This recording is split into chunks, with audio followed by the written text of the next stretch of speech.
Para Bapak dan Ibu, saudara-saudari sekalian yang berbahagia, kalau kita berbicara tentang harapan, cita-cita, dan juga impian, saya rasa kita semua pasti punya harapan, punya cita-cita, dan juga punya impian.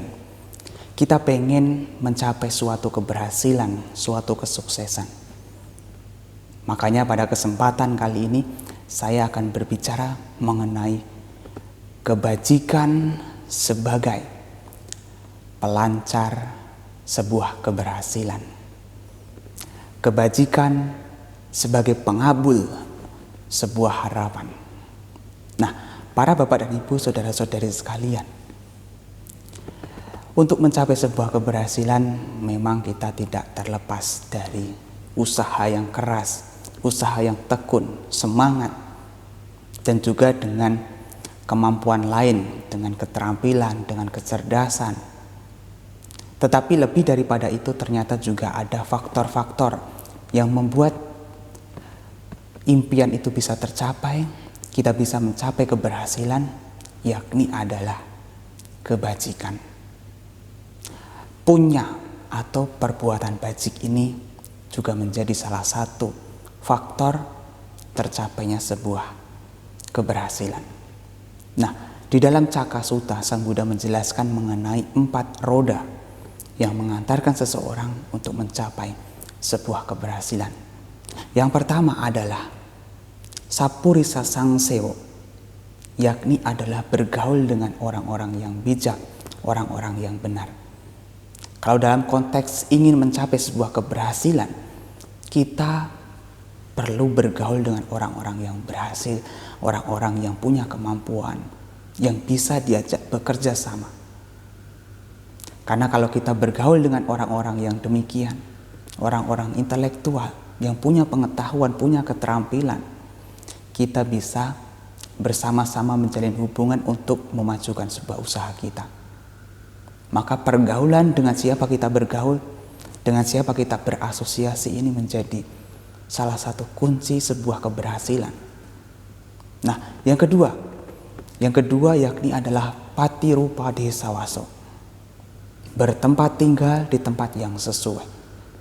Kalau dalam konteksnya adalah sebuah keberhasilan, kita harus mencari tempat yang sesuai. Misalnya kalau kita ingin berdagang, ingin membuka usaha, tentu tempat yang dipilih adalah tempat yang sesuai. Tempat keramaian di mana usaha kita itu bisa berguna bagi orang-orang di situ, bisa dibutuhkan, sehingga apa yang kita usahakan itu menjadi berhasil. Maka tempat tinggal atau tempat yang sesuai ini juga menjadi faktor terpenting dalam sebuah keberhasilan. Nah, kemudian yang ketiga adalah Atta Samapanidi. Atta Samapanidi ini artinya adalah membimbing diri ke arah yang benar. Kalau dalam konteksnya adalah untuk mencapai sebuah keberhasilan, tentu membimbing diri ke arah yang benar ini adalah belajar dari pengalaman-pengalaman. Tentu dalam berusaha kita pasti berjumpa dengan banyak pengalaman. Kadang-kadang berjumpa dengan kegagalan. Nah, pengalaman-pengalaman itulah yang menjadi media pembelajaran kita untuk menjadi lebih baik. Ketika ada kekurangan, di situ ada kesempatan untuk memperbaiki. Ada kesempatan untuk memperbaiki lagi, dan pada akhirnya bisa mencapai sebuah keberhasilan. Nah, yang keempat ini adalah Pube Kata Punyata, yaitu punya kebajikan di masa lampau. Kebajikan ini juga menjadi salah satu faktor penting untuk tercapainya sebuah keberhasilan.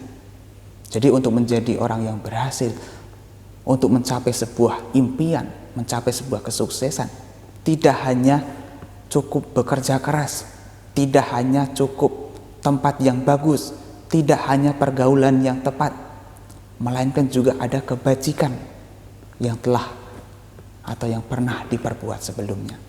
Kebajikan ini memang tidak kelihatan, tetapi kekuatan dari kebajikan itu luar biasa, sehingga bisa mengantarkan seseorang untuk mendapatkan kemudahan-kemudahan. Nah, dalam dunia nyata kita bisa melihat begitu banyak orang kadang-kadang nih, meskipun usahanya begitu keras, dengan semangat yang tiada henti, apapun dikerahkan, tetapi ternyata juga tidak berhasil. Sementara di sisi lain juga ada orang yang sepertinya dengan lancar-lancar saja mendapatkan kemudahan sehingga bisa mencapai sebuah keberhasilan.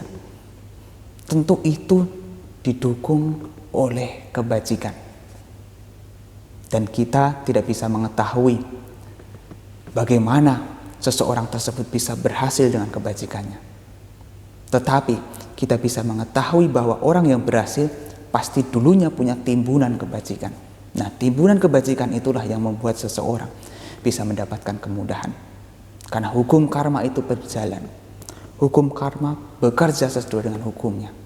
Barang siapa yang menanam kebaikan akan mendapatkan kebaikan. Barang siapa yang menanam keburukan akan mendapatkan keburukan. Nah, orang-orang yang sudah terbiasa melakukan kebaikan itulah yang menolongnya ketika berhadapan dengan kesusahan, yang memperlancar usahanya, sehingga orang tersebut mampu mencapai sebuah keberhasilan. Maka faktor yang keempat ini sangat penting dan tidak boleh disepelekan, tidak boleh diabaikan. Kan kadang-kadang orang itu berpikir, kebaikan, apa sih gunanya? Padahal kalau kita melakukan kebaikan, kita justru malah mengeluarkan pengeluaran. Kita mengeluarkan sesuatu, kita memberikan seseorang, dan itu berarti kan ada yang kurang. Tapi secara hukum karma, secara realitas kehidupan ini, kalau kita mampu menyisihkan sebagian dari apa yang kita miliki untuk berbuat kebajikan, maka kita bisa mendapatkan apa yang sesuai dengan apa yang sudah kita perbuat. Apa yang sudah kita tanam, kebaikan, kemudahan, itu akan menjadi kembali lagi pada kita. Kebaikan kita akan kembali lagi pada kita, sehingga kemudahan, kelancaran itu dapat kita peroleh. Maka dari itu, untuk menjadi berhasil kita tidak hanya butuh bekerja keras, tetapi juga perlu melakukan kondisi lain, yakni adalah kebajikan. Nah, para bapak dan ibu, saudara-saudari sekalian, Sang Buddha menjelaskan tentang 3 jenis landasan perbuatan bajik yang bisa kita lakukan. Sang Buddha mengatakan, tini mani bhikkhave punya kiriya watuni. Kata mani tini, wahai para biku, terdapat 3 jenis landasan perbuatan bajik. Apakah yang 3 itu? Dana maya punya kiriya watu, sila maya punya kiriya watu, bhavana maya punya kiriya watu. Perbuatan bajik yang didapat dengan cara berdana. Perbuatan bajik yang dilakukan dengan cara menjaga moralitas, menjaga tata susila. Dan juga perbuatan bajik yang dilakukan dengan cara mengembangkan batin, yakni adalah melakukan meditasi. Ada 3 jenis perbuatan ini yang bisa dilakukan untuk mengupayakan kebajikan-kebajikan. Kebajikan itulah yang akan menjadi pelancar serta pengabul harapan kita sehingga bisa mencapai sebuah keberhasilan. Dan hal ini sangat jelas sekali dijelaskan oleh Sang Buddha di dalam Nidhi Kanda Sutta yang biasa dibacakan ketika di hari Katina. Makanya para bapak dan ibu saudara sekalian, kalau mengikuti acara-acara Katina pasti akan mendengarkan lantunan pembacaan Nidhi Kanda Sutta. Nah, di Nidhi Kanda Sutta tersebut sesungguhnya Sang Buddha menjelaskan mengenai penimbunan harta karun kebajikan. Penimbunan harta karun kebajikan inilah yang akan menjadi pengkondisi untuk tercapainya manfaat-manfaat, untuk tercapainya cita-cita, untuk tercapainya kemudahan-kemudahan, untuk tercapainya keberhasilan. Karena harta karun kebajikan ini yang akan mempermudah untuk mencapai sebuah keberhasilan. Nah, di sana Sang Buddha mengatakan, yasa danena silena sanyamena damena ca nidhi sunihito ittiya purisa sawa. Kebajikan dengan cara berdana, menjaga tata susila, pencegahan dan juga penahanan diri dari keburukan. Ini adalah pemandaman harta karun yang baik, baik pria maupun wanita. Nah, di sini para bapak dan ibu, saudara-saudari sekalian, pemandaman harta karun kebajikan ini bisa kita lakukan dengan cara berdana, yaitu dengan cara memberi, bersedekah, berbagi.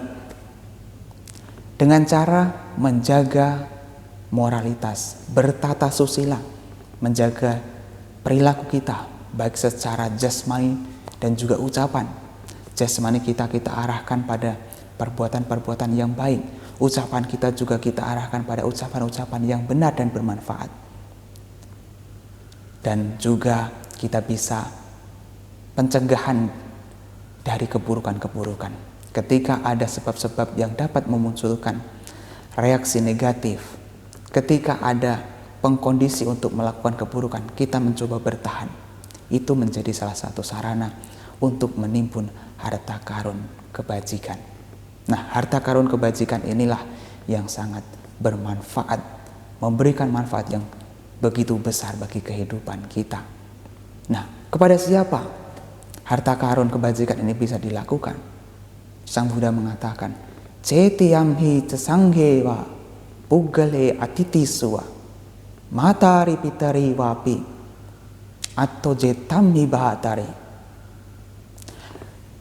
Harta karun kebajikan yang diberikan kepada cetia-cetia, kepada sangga, kepada orang-orang yang membutuhkan, kepada para tamu, kepada orang tua, dan juga kepada sanak saudara yang lebih tua. Ini disebut sebagai cara pemandaman harta. Eso ni disunihito Ajeo anugamiko bahaya gamani yeso etang adaya gacati. Ini disebut sebagai pemandaman harta karun kebajikan yang baik, yang tidak bisa dijamah oleh orang lain, yang mana bisa mengikuti pembuatnya bahkan sampai ketika pembuatnya meninggalkan dunia ini. Itu artinya kebajikan ini menjadi pengkondisi tercapainya kebahagiaan baik di kehidupan saat ini dan juga di kehidupan mendatang. Di kehidupan saat ini berbahagia dengan berbagai macam kemudahan, di kehidupan selanjutnya juga kebajikan ini bisa mengikuti pembuatnya. Nah, Sang Buddha mengatakan lebih lanjut, Esa dewa manusanang sabba kama dado nidi yang dewa pipatenti sabba mete nalabati. Kebajikan ini mengabulkan harapan-harapan para dewa dan manusia.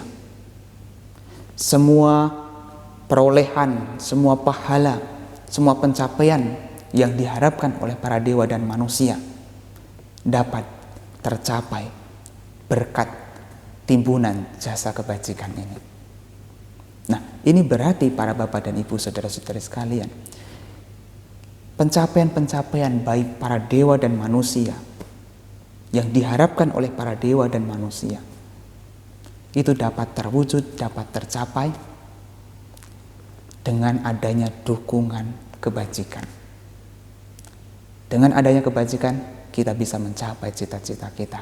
Makanya kebajikan ini disebut sebagai pelancar sebuah keberhasilan, pengabul harapan-harapan kita. Nah, di sutta itu juga Sang Buddha mengatakan, Manusika ca sampanti devaloke cayarati atau nibbana sampanti sabbamete nalambati. Perolehan atau pencapaian kekayaan di alam manusia, kebahagiaan-kebahagiaan di alam dewa, juga pencapaian yang tertinggi yakni adalah pencapaian nibbana dapat dicapai berkat harta karun kebajikan ini. Itu berarti apa para bapak dan ibu, saudara-saudari sekalian? Dengan kebajikan yang kita lakukan ini bisa menjadi pengkondisi pengelancar untuk tercapainya sebuah keberhasilan baik di alam manusia ini juga di alam para dewa. Di alam manusia ini kita bisa mendapatkan kemudahan-kemudahan, bisa mendapatkan kebahagiaan. Juga di alam para dewa bisa membuat kesenangan-kesenangan, bisa membuat kebahagiaan-kebahagiaan di sana. Dan bahkan untuk mencapai sebuah nibbana juga dibutuhkan kebajikan-kebajikan ini. Makanya di samping kita bekerja keras, berusaha dengan semangat, dengan tekun, dengan kecerdasan, dengan ilmu pengetahuan, kita juga butuh berbuat kebajikan. Karena kebajikan ini menjadi pengabul harapan kita, juga menjadi pelancar untuk tercapainya sebuah keberhasilan. Jadi jangan diremehkan kebajikan. Kadang-kadang kan orang berpikir kebajikan tidak perlu dilakukan, karena dengan melakukan kebajikan justru yang terjadi adalah berkurang. Memang kelihatannya demikian. Dengan memberi kita berkurang secara materi. Tetapi ingatlah, itu menjadi tanaman kebajikan yang nanti akan memberikan buah yang jauh lebih besar. Kalau kita saja sulit untuk memberi, sulit untuk berbuat kebajikan, maka kita juga dipastikan sulit untuk menerima. Karena kalau kita tidak menanam benihnya, tidak menanam kebajikan, maka kita juga tidak bisa mendapatkan buah dari kebajikan, yaitu adalah pencapaian keberhasilan. Maka dari itu, untuk mencapai sebuah keberhasilan didukung pula oleh kebajikan-kebajikan. Maka jangan sampai bosan untuk melakukan kebajikan, karena dengan melakukan kebajikan itu juga menjadi pengkondisi untuk tercapainya sebuah harapan.